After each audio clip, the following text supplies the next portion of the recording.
আপনি খাইছেন ভাত সকালবেলা? হ্যাঁ, কেন গো? খাইছেন? আচ্ছা, কি বলেন, কি খাইছেন? হ্যাঁ,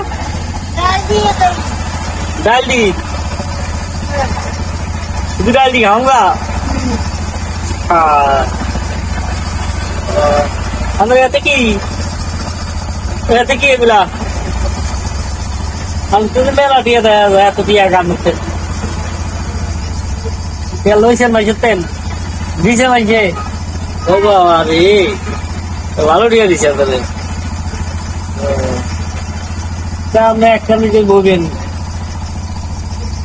কেন গো খেলা একটা বই এলাম কা বৃষ্টি বৃষ্টি হয়ে যারে দেখছেন আপনারা দেখা যা না এটা মোবাইলে